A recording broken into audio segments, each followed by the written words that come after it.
is not getting down. We have the cat and two dogs in here. Well, and now we are live. So now everybody's heard all of that who is on the line. I don't know who's in the room yet. We're going to give a chance for people to get on. It's a wacky world in the wonderful world of internet today. Apparently Amazon's having another outage. Really? I wonder if it has to do with the solar flares that have been No, it's got to do with the fact that 2 months ago they laid off 14,000 employees. Over half of them were their computer security to keep people out of their stuff. Well, and since then they've had breakdowns, little ones and then big ones. Then they deserve it. Yeah, but the problem is what I feel badly for is merchants that no one came and said they promise you good service and then they go out of their way because in the world of computer worlds, computer security people are the most expensive because they're the ones who keep you up and running. Yeah. True. And this is true. You would know that. That's how I know that because that person had friends that were laid off from their positions and now it's like, well, I don't know if you saw for the two people who've joined us in the chat. I mean, joined us at the channel. I don't know if you read today, but heaven to Betsy, they're having to bring back people into the federal government because they don't have anybody to write the checks. And I got my check today that they changed me from the first week in the month to the second week in the month to get my Social Security check, but it said I'm going to get the same amount. But I changed my Medicare. And they're going to send me the same amount of money, but my Medicare costs less. So you figure that out. I know.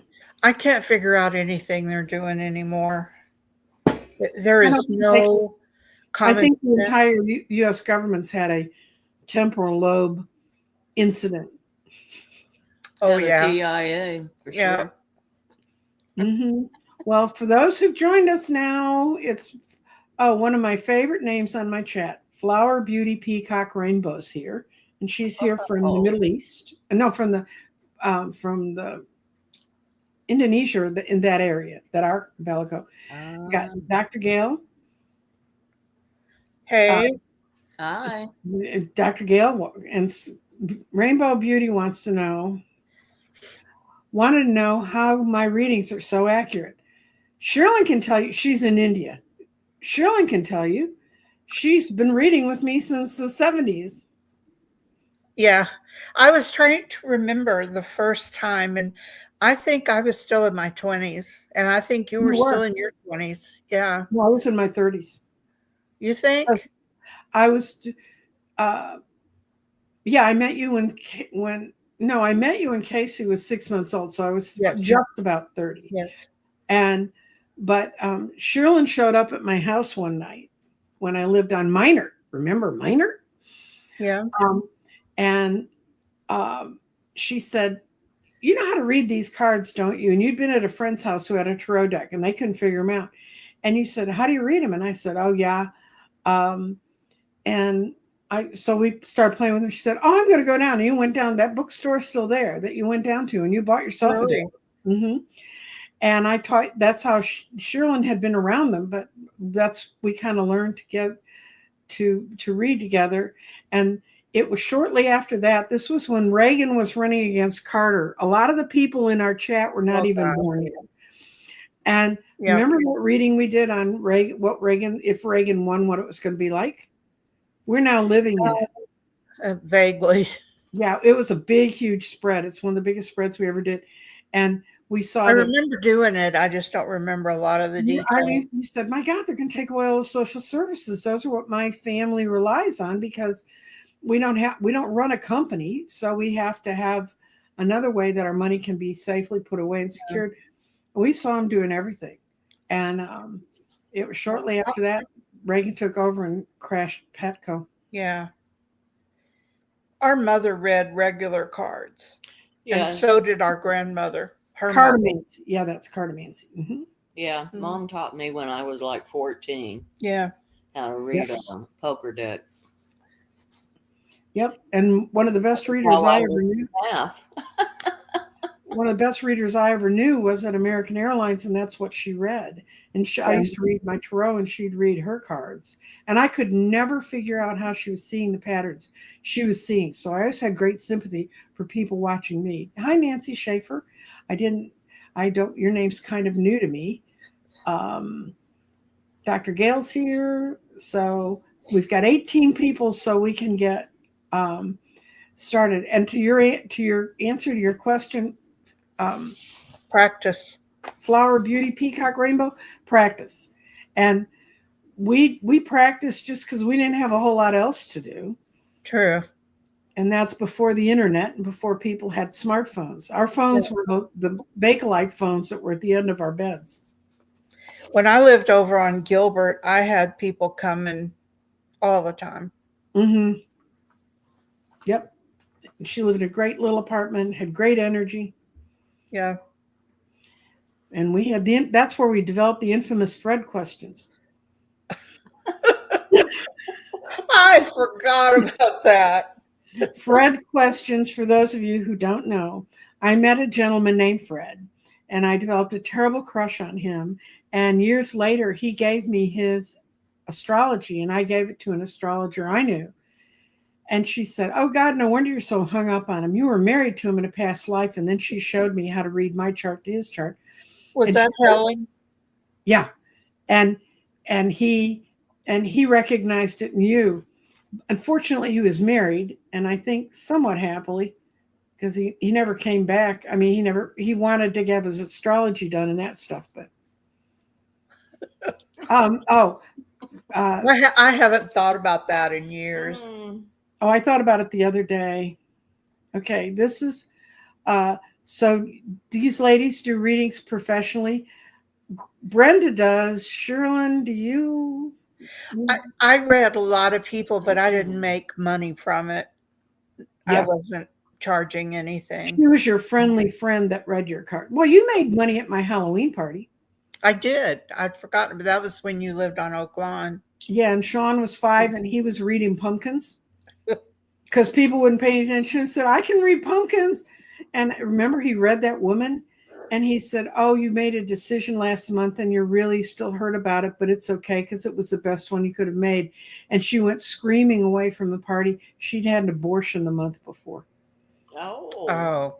I know. And that's why you don't let kids read.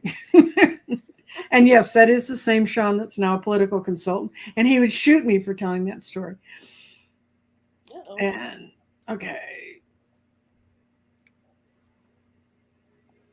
And Sun Psychic Jean, I did. Sun Psychic Jean and I did a psychic's profile, and she did a very good one. And I did do a reading for her because I kind of like to do that, get to know people. And I'm glad whatever I thought was going to happen, happened. And it was great news. Thank you. Okay, well, now we're going to get into the meat and potatoes of this meeting. Bam. And this is going to wander, guys, because the three of us are incapable of staying on a straight line.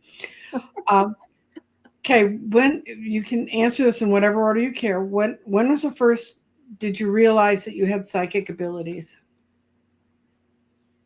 I would have to say I was probably about 6 years old, but I didn't know what it was. Yeah. Mm-hmm. I mean, I do now, but I didn't then. I thought I was just imagining things. Yeah. Had a wild imagination. And plus, and when we, probably when I was about that age, we were living in a haunted house. We were, for sure. Mm-hmm. For me, I don't know what you would call it, but I think I was 6 maybe when I told my mom about my previous life as an Egyptian slave. Fortunately, she was a very wise woman and she just rolled with it. So I remember, and I remembered another life later on that I told her about. And I was much older then, maybe 14 or 15. But yeah, and mine kind of,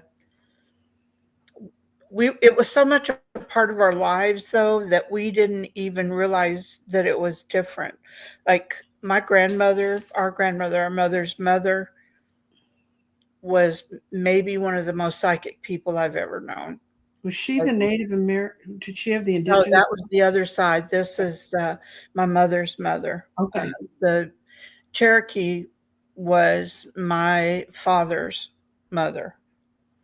Mm-hmm. She was really interesting, but my mother's mother was also very interesting. I went through a really bad experience, which Mm-hmm. when I was 31, and my grandmother couldn't really read or write, and so she never like called me, Mm-hmm. adored her. I was her oldest grandchild, but she called me the next morning really early and said, "Are you okay?" Mm-hmm. I said, "How did you know?" And she said, "I dreamed it." And then we thought, oh crap, mom's going to be calling next. Mm-hmm. Yeah, their mother was a wonderful. Both Chirlyn's parents were wonderful people, and of all friends I've had as adult friends, I knew your parents better because I was just around your mom in Virginia. Virginia, when she can't get through to Chirlyn from the other side, she sends feathers to me to call Chirlyn up and say, "Listen to your mom." And her dad, Cooper, I ran a house reconstruction company, and he came in and he helped me redo the interior of some old 1920s houses because he knew the woodworking and how to work with them. Brilliant, brilliant man, and a lot of fun to work with. And a Baptist preacher. And a Baptist preacher. Yep. So, Yeah, the stories we could tell. I mean, and we're not going to tell all of them because No. on YouTube. Is there a single aha moment in your kind of more your adult life that you became aware of what you're doing, or did it just gradually unfold over time? I think it was gradual for me. Like I said, it was so much a part of our life. Like we didn't even know it was part of our life. Because Mm-hmm. our mother was so intuitive and grandmother was so intuitive, and our mother frequently saw spirits, and especially around the property that they lived in at the end of their life. There were that guy in the red flannel shirt. Yeah. I can tell a funny experience, and Brenda can fill in what she remembers. My mom and her sister used to go on genealogy trips, to look at graveyards and stuff like that up into Oklahoma and Arkansas. Mm-hmm. And they were at a little mom and pop motel in Oklahoma, right? Yeah.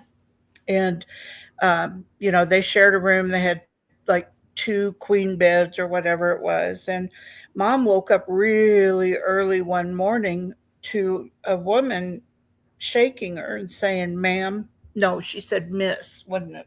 No, I think it was Ma'am. Ma'am, you need to wake up now. And mom looked up and she saw this old lady with kind of a bonnet on. Mm-hmm. Yeah. And I think she just vanished. My mother got up and went and got coffee and left my aunt there, who she was really ticked off about that whole thing, because I would have been too. I can't repeat anything she said about it. But that kind of thing happened in our family. Yeah, and that's why I liked your family, because I fit right in, as strange as they were. Yeah. And then,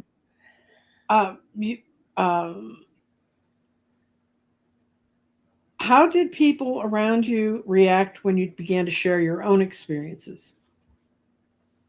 Not just your immediate family, but other folks. Yeah. I have to say, most of my friends were really like Nancy. Very accepting. Yeah. Mm-hmm. Yeah. Because that's the kind of people I liked. Like there was a connection. Yeah. And the way Chirlyn and I met it was on Casey's 6-month birthday. and I had taken over being bookkeeper for suicide prevention. Yep. And they'd hired me just to come in because their bookkeeper was supposed to go on. She had a health problem and she was going to be gone for a couple months, and they just wanted to bring someone in. And so they posted it at the Women's Center, and I saw it, and I was in graduate school, and I needed money desperately because I had an ex who believed if he had a checkbook, he had money. And he'd been writing checks, and it was in December, like he had money. So I went in and I interviewed with Charlie. We won't say his last name because he is a professional psychologist, but this ended up being one of the craziest places you could have ever worked. I mean, it was. Do you remember when he, no, I can't even talk about that, can I? When he would pass gas and then he had like a room spray. Oh yeah, and he'd like spray it around you like you didn't notice it. Now I just can't breathe till the Febreze gets to you. He was a good guy though. Oh, it was a fun place to work, and the volunteers were exceptional. Exceptional. But Chirlyn came in and I said, "Oh, you'll survive here." I'd interviewed a couple other people. I knew they'd be gone in 2 days. Anyway, but yeah, that's where y'all both worked when I met. When I met Brenda, because they kind of came as a package in high school. Yeah, Brenda was still in high school. I know, and we were the undue bad influence on her. Well, there's a whole spot thing we won't go into. Yeah. Well, both of you come from a very spiritual family, but did you seek further training? And I know you did, Brenda, because you do Reiki. Yes, I did. I've taken a lot of classes on Reiki, chakra balancing, spirit communication, angel card reading, everything that, I've done enough certifications now. Yeah, in herbology where I'm a registered holistic practitioner. Oh, cool. Yeah. Yeah. And Chirlyn, what did you do other than hang out with me and other bad influences? Bad influences were the bane of my life. Mm-hmm. Well, you remember me and you and Mom and Rena took Reiki class. Oh, we did. Mm-hmm. We took a Reiki class. Yeah. Mm-hmm. Yeah. It was really good. It was interesting. Mm-hmm. I was a member of a paranormal group here in Denver for a while. We did a ghost hunt. I mean, I did some things like that, but I never really took classes like in tarot or anything, because when I read them, I read what they tell me, not what there's not a set of symbols. Yeah. And I think most readers do that. Reader. Yeah, intuitive. Yeah. Well, but some they just strictly read the cards. Yeah, I've seen true. something like that. I mean, yeah. To each your own. Yeah. There is no right or wrong way, just your way. True. Are there specific tools that are part of your practice? I use a lot of crystals and essential oils, and herbs. That's most what I use. I use my cards and aromatherapy. Do you still have your pendulum? I do. I have several. Actually, I always forget about the pendulums. Yeah. Yeah, I have several. I actually made some, and they're really cool. Yeah, they're easy to do.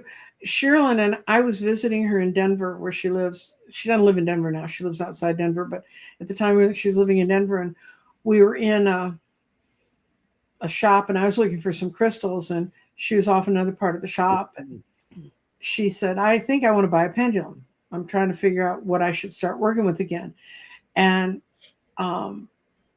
she came up to me and she said, "Come down here and look at this."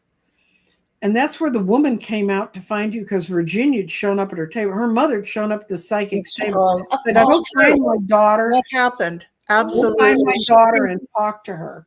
And she so came out of her office, and like she didn't know what she was coming out to. She had just been told Mm-hmm. to come get me. Yeah. And she said, Virginia. And you kind of went, yeah. And she said, well, she had a message for you. Chirlyn doesn't listen to her mother much from the other side. I'm going to tell you, she's a hard case that way. But you were standing by these pendulums and you said, look at this one. And there was one of the pendulums that was swinging by itself. All the rest of them, there's a whole wall of them were sitting. I said, I think it wants to come home with you. And I think you still have that one, maybe. Yeah.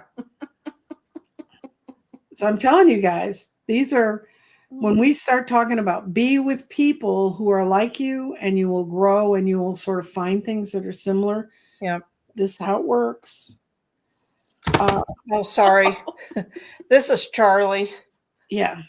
That's her latest little spiritual gift. Yeah. Chirlyn's little In physical form. It's my little buddy. How did you learn to tell the difference between psychic impressions and your imagination? I don't know that if I really totally have. I've just decided it doesn't really matter if I believe it. Somebody told me, and I can't remember who it was now, that if you're speaking with your guides, for example, if they don't have feet, don't talk to them. Oh, yeah. Yeah. Yeah. They're not grounded. Yeah.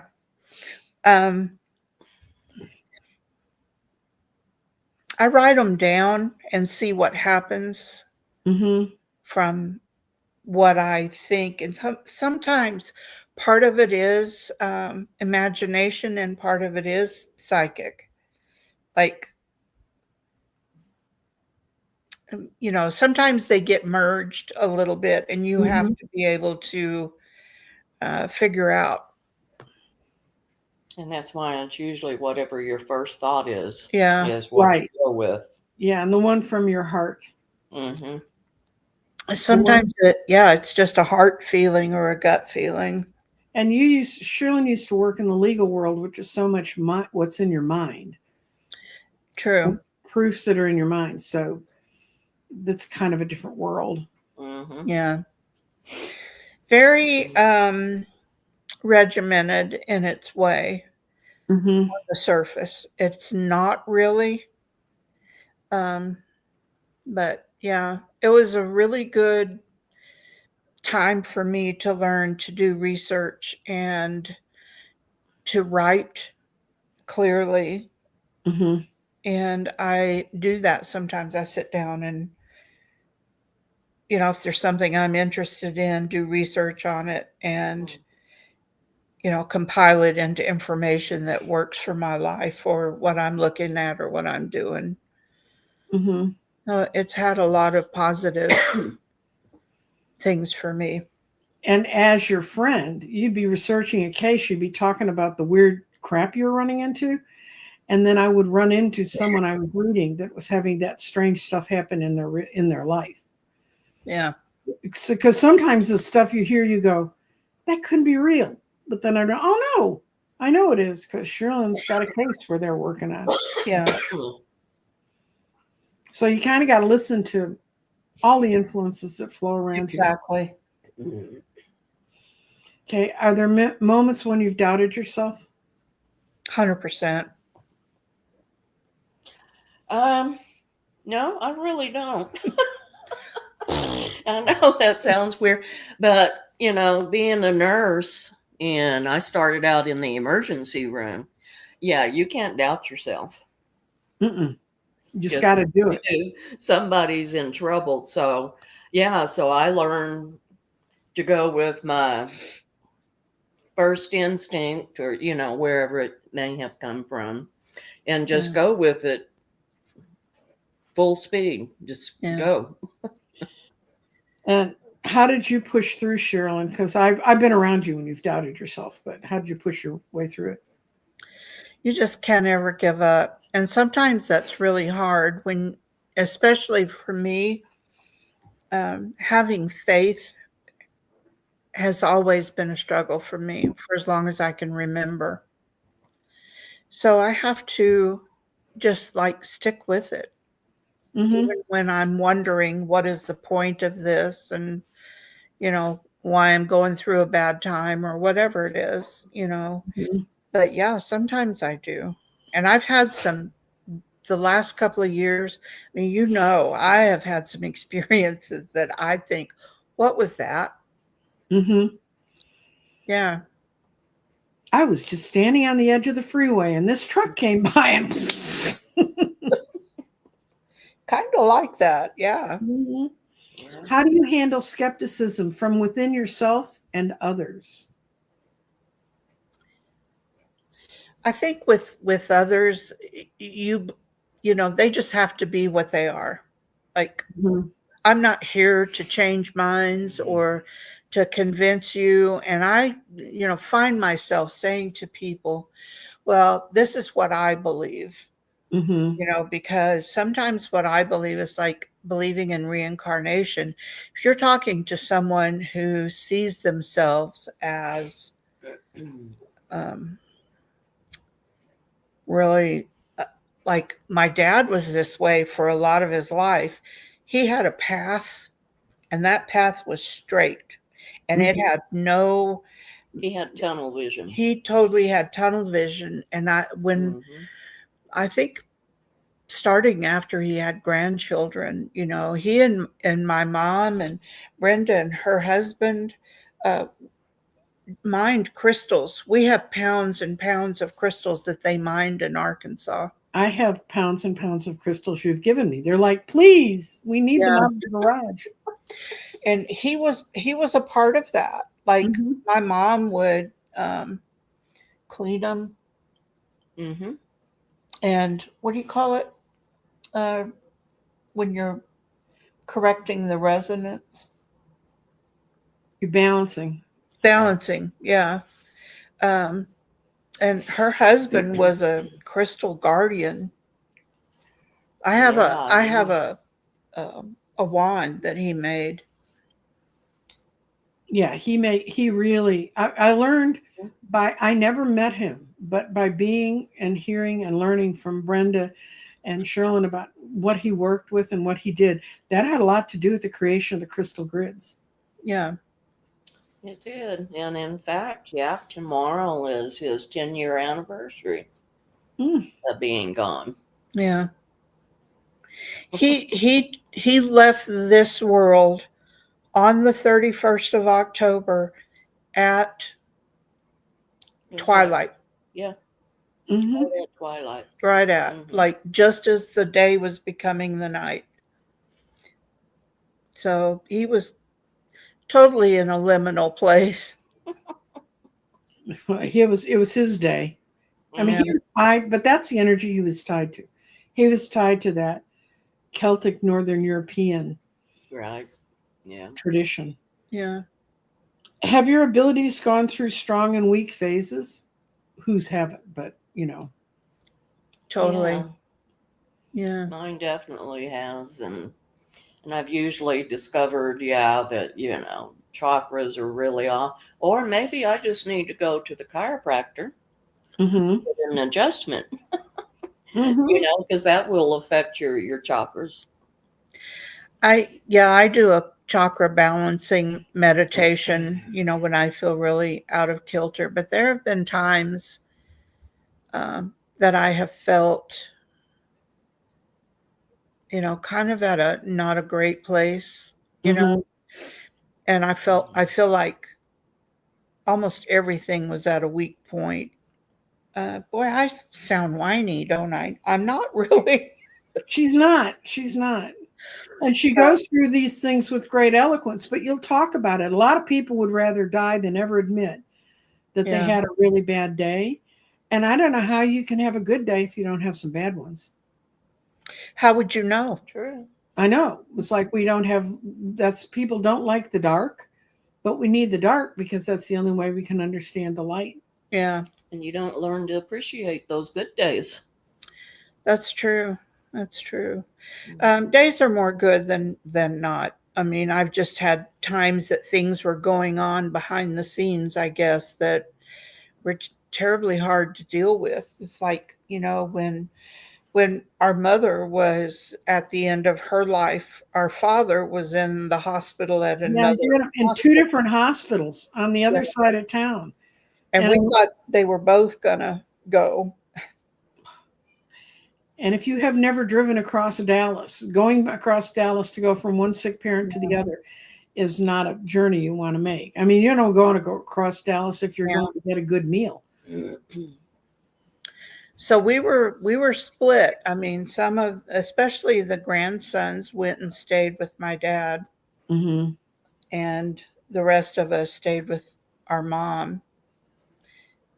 You know, it was a hard time. And so I think when you're going through something like that, all of your will and your strength is going into, because I was like the hospital biatch. Mm-hmm. Because we were all upset at the way our mother was treated on some occasions. So there was a lot of will and strength and energy going into making it through that time. And when it was over, I was done for a while, you know. Oh yeah. Yeah. So I guess that's what I mean about, feeling, beat down or weak or whatever. But it always comes back. And what do you two do to protect your energy? Stay in the house. That will work. Yeah, we've done that a lot. I have always had. I used to do this thing consciously. When we first met, this was something I did.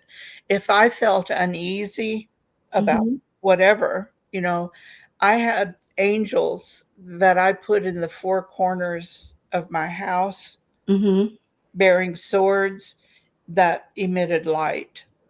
And now I just do it without thinking about it. Like I fill my area with light. And I wear a bubble suit. That's how I kind of protect my energy, is kind of, Yes, what I do, Brenda, I put an egg around myself and say, try to get through it. There you go. Do you think psychic abilities are innate, or could anyone develop them? I think anyone could really develop them. But I think we all have it. Yeah, I agree. But I think it's like people who sing. Like everybody can sing, but you don't want to hear them. You don't want to hear me sing. Not in her whiny voice. Well,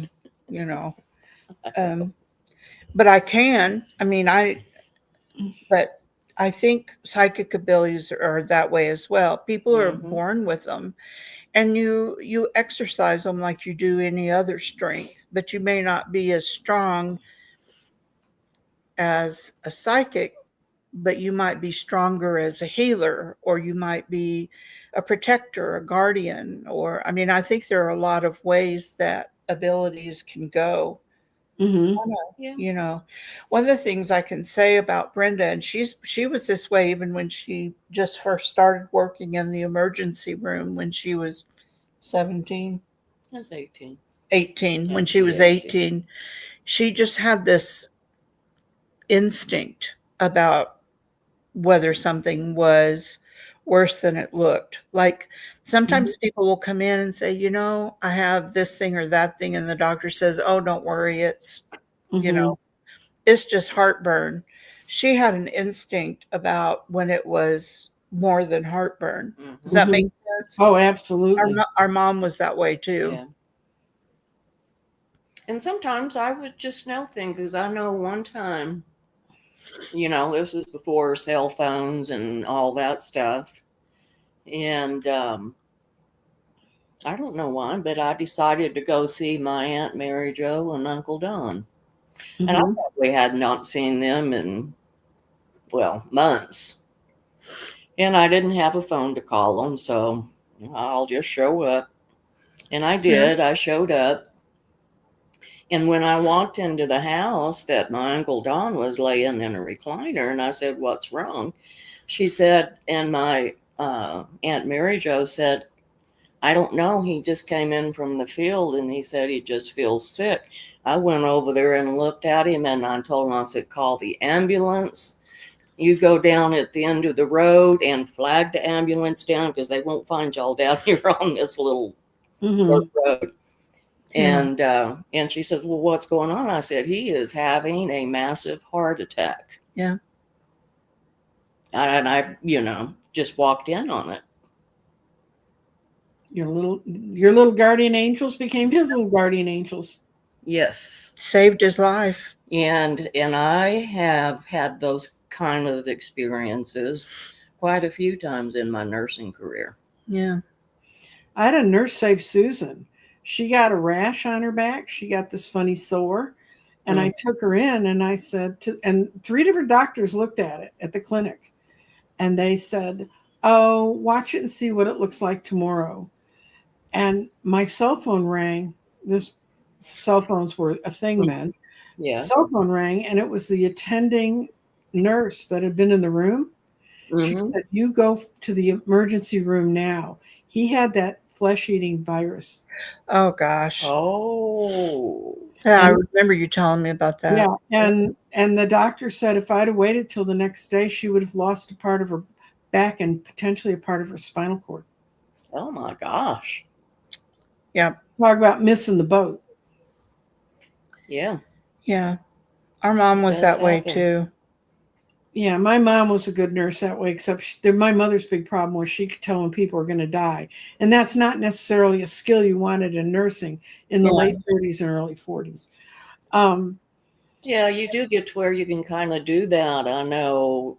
Well, I mean, if you're able to read any kind of energy, you pick up on it, when it's dissipating. And no, she hated it, and that's why she didn't want me to do what I do, because she thought that's what it was. I mean, that was her experience with psychic power. So I think there comes a point, though, for people who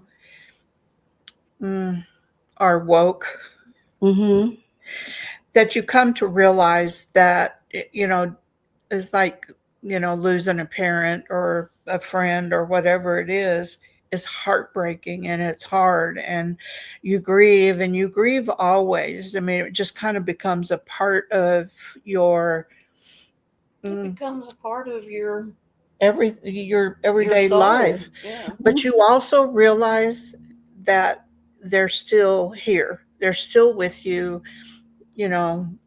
I do talk to my mom. I don't talk to my dad as often, but he has talked to me. He woke me up out of dead sleep a couple of times, calling my name. Well, did you tell Nancy just right before? I don't know, probably about an hour before I walked in the room. I said, I heard Nancy on the phone. I said, what did she have today to say? Yeah. And she said, I don't know what you're talking about. No, I was sitting there going, why hasn't she dialed in so we can see if all this works? That's what I was maybe that's what I was picking. Sending this message to the two of you, it's hard to figure out which one's going to get it. Okay. How has your work changed your worldwide views or beliefs around life and death? Well, you never really die. Yeah. That's what I've come to, the conclusion I've come to is what makes us, our personality, that's our spirit. Our spirit never dies. It never dies. This old body. So I'm ready for a new one. Yeah. I've kind of worn this one out. I wore mine out and I couldn't make it out. I was just going to say, I agree with that. You never really, I think as you become more spiritually connected and you become more connected and you start to realize how many people are in your life that have been in your life before, you've been in my life before. She's been in my life before. I mean, almost everybody I'm really connected to. This isn't our first rodeo.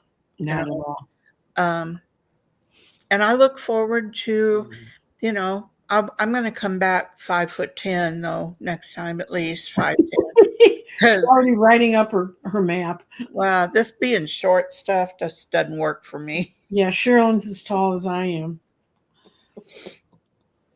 Okay, you each can do this separately. What is the most powerful reading you've ever done, if you can share it?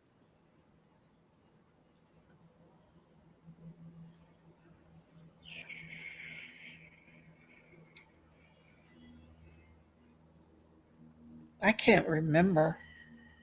Well, I think your trip to your uncle's is pretty strong. Yeah, it was. Well, I had another experience, and it wasn't a reading. It was I called it my missions. My mission from God. That's what I call it. But I was at this youth rally, Mm-hmm. you know, and there was a bunch of people there, and I was there with another group, and my dad was there, and I was sitting close to the outside because I kind of thought, yeah, if it gets real boring, I'm gonna slip out. And a couple of rows ahead of me, there was this huge guy. He was looked like a biker. Mm-hmm. He had this T-shirt, and on the back of it, it said, "To hell with the devil." And I thought, oh, okay, yeah. Well, you know, and we go through, you know, the whole rally and everything. And then I get this feeling, and I think, oh, crap, what are you going to make me do? and I've never, when I've gotten that feeling, and it's almost like having heart palpitations. Yeah. For me, it's what it felt like. And, you know, so I knew I was fixing to have to do something. Well, what I had to do is at the end of the service is I had to get out, and I walked down to that big biker and got him by the hand and said, "I will go with you down to the front." Mm-hmm. And he says, "Thank you." And off we went. And, you know, so I just left him down there. Well, later on that evening, I don't know, I was like at Walmart or something, saw the same guy. He says, "Lady," he says, "if you hadn't have grabbed my hand," he says, "I would have never made it down there. And I really, really needed to." Okay. Yeah. You know, so just, you know, things like that, you know, I've had happen. And Yeah, I've had things like that. Like I know when my dad had his first heart attack, we were at a roller skating rink, and it was Brianna's sixth birthday, her daughter's a lot sixth of things birthday. happened at 6. Yeah. Yeah, it was crazy. And I was taking my dad to the hospital rather than call an ambulance because I knew he didn't have time. And I turned to go to Big Baylor. We lived in Texas at the time, in Dallas. And I literally heard a voice say, "You don't have time for that." And I said, "Okay." And I whipped a U. And by the time I hit, what was that road?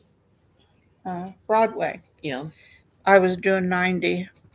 And I didn't see a police officer the entire way. Yeah. So I felt guided, totally 100% guided. Which hospital did you end up in? Well, it's a POS. It was Rowlett, but they did have a good cardiologist. We didn't know if he was going to make it. And it was such a weird, crazy day. This was before cell phones as well. And I was calling some family because, like I said, we didn't know if he was going to make it. And Mom was in such a state. So I called my Aunt Margaret's house. That was my mother's sister. And her daughter answered the phone. And I said, "This is Chirlyn, you know, whatever." And she said, "Oh my God, we have been trying to reach you My mother's brother passed away of a heart attack Mhm. that same day. Yeah. And I had to go back and tell my mom. It was, This it was could a have been wild more time. than any of us could do. Said it was a wild time. Yeah, it was wild. But, everything, when you see the pattern sometimes of the way things work out, as Mhm. my dad wound up at Big Baylor, Mhm. and I cannot remember the cardiologist's name. Can you? They had a great unit, though. Yeah, it was fantastic. I mean, they took him in, and because he was a Baptist preacher, he had heart surgery and didn't cost him a dime. I went to the Southern Baptist Convention building there on Oak Mhm. Lawn, and I just went in and had a conversation with him, took my mom with me, and they set him up for like a pension fund, Mhm. because he always had really small churches and there wasn't Did anything. missions. Yeah, Home usually missions. missions. And they set him up. They got him set up for surgery. Didn't cost him anything. And he came through that, and he was 59 when that Yeah, happened. because I knew him way after that happened. Yeah. I Yep, worked with him. yep, He worked up until he did. his He, mid-70s. yeah, Yeah. I think he was 78, He died when he was 79. 79. Yeah, I mean, so like his early 70s, yeah. like 72 is about when he The quit point working. being, you have these Yeah, miracles and angels show up when you need them. absolutely, You yeah. do. And for those of you who do not live in Texas and don't know, Baylor is an institution that is extremely tied to the Baptist Church. And Big Baylor is the main Baylor hospital. There's Baylor hospitals all over the state, but that's the big one. That's where I had my knees done, was at Big Baylor. Oh, yeah. It's one of the only hospitals that'll do both of them at the same time.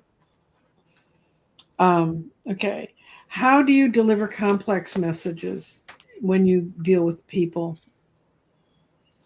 And how sensitive are you to them? Or do you just say, this is what it is and live with it? Or No, and I can usually always pick it up, especially when they're disturbed. Yeah.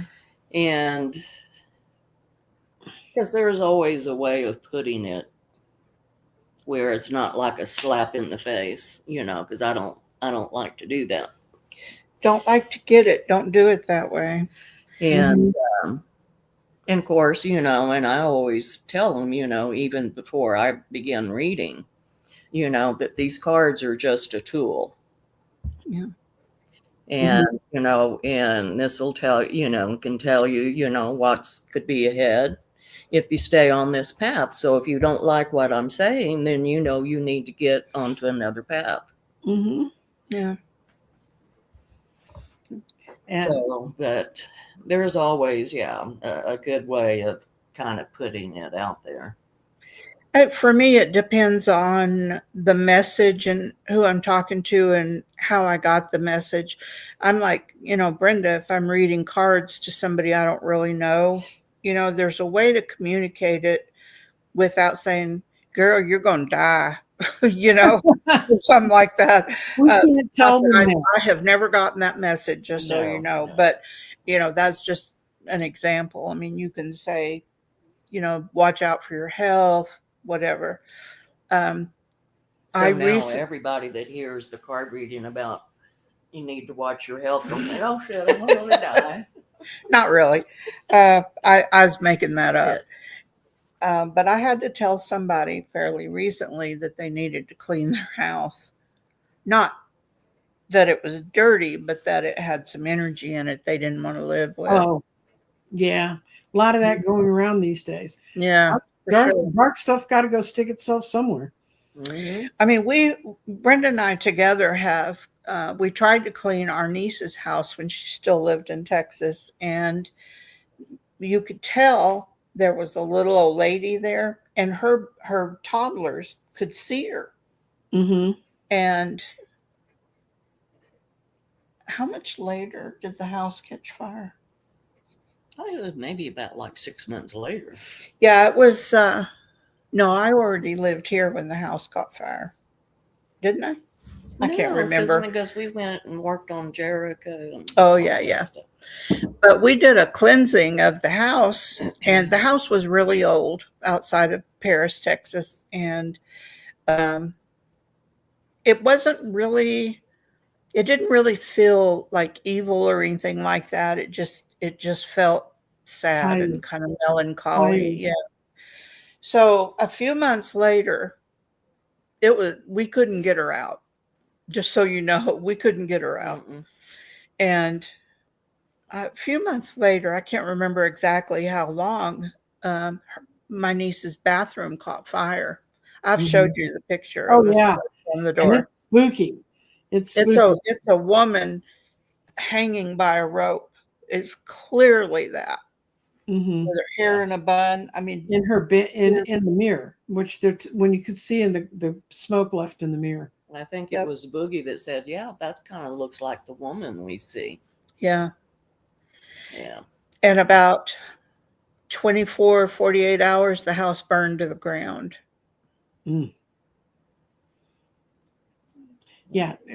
When we suggest to you that you want to look at the environment around you, and there are a lot of stuff you can do to clean things out and can get rid of them. I've had 3 readings in the last year where we ended up having to go find shamans to go in their house and clear the land. Yeah. So, okay. Now, what advice would you want to give someone trying to explore their gifts after that lovely mess?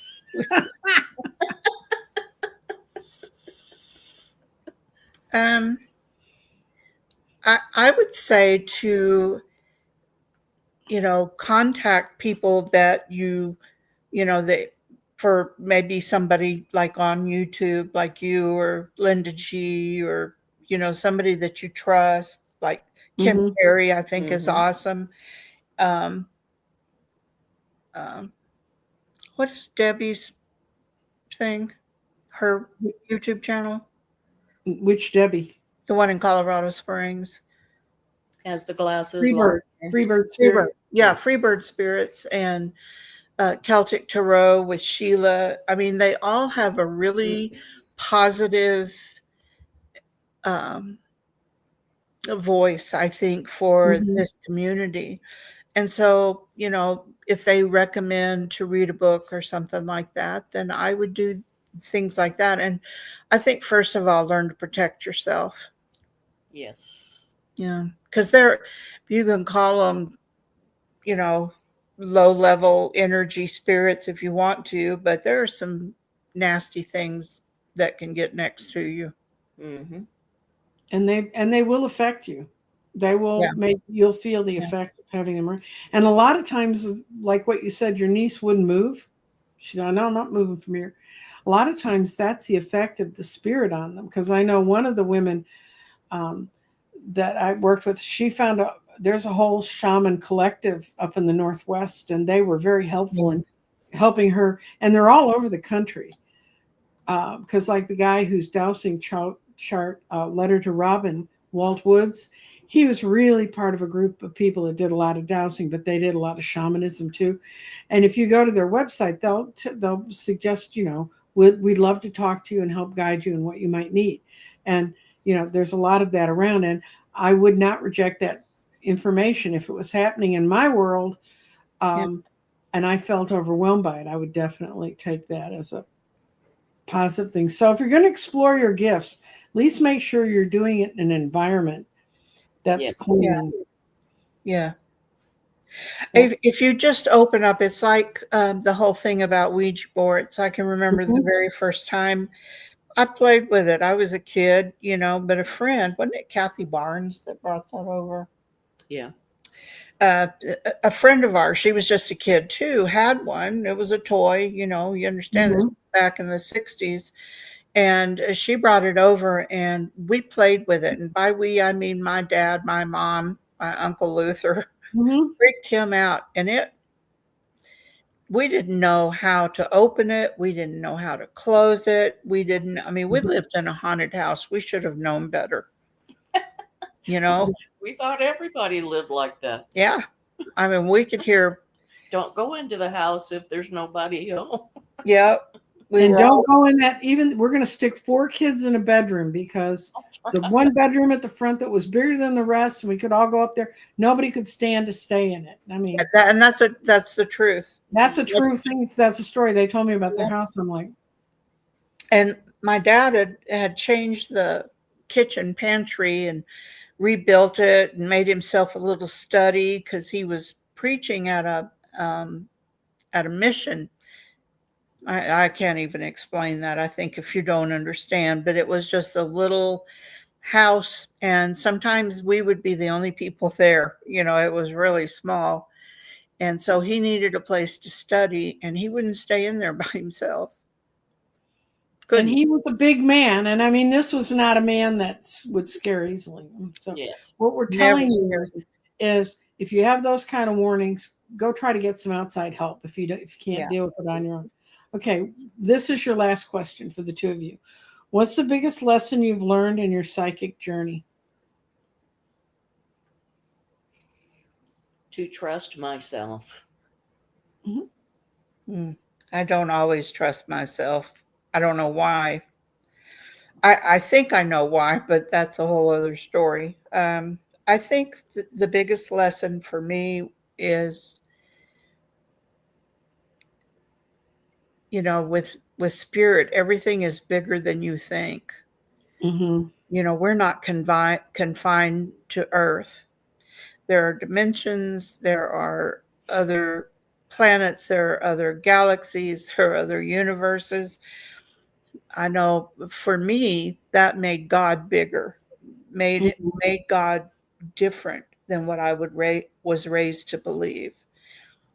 I have not lost that belief in that connection, but it has changed because of what I've learned. Yeah. I'm not afraid.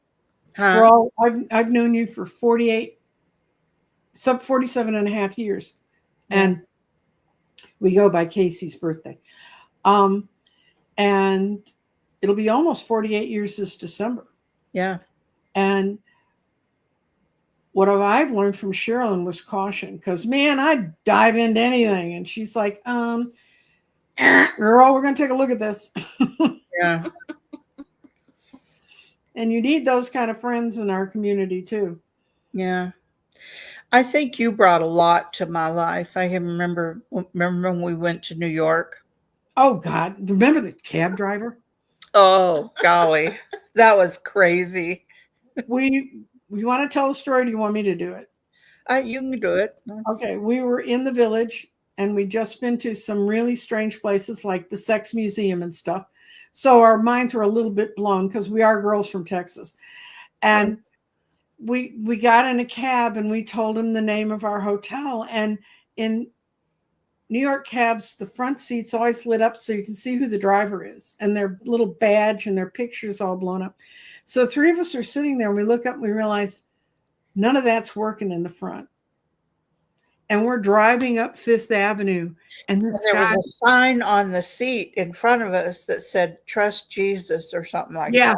Yeah, and boy, you had to be in this guy's cab. He did not stop, even for the red lights, all the way up Fifth Avenue. There were 3 grown women who clutched each other's hands so strong. I had fingernail marks in my hands, and he dropped us at the wrong hotels, and we just jumped out, paid him, and walked the extra 4 blocks because we were like, no way I'm getting back in the cab again. Yeah, we totally did that.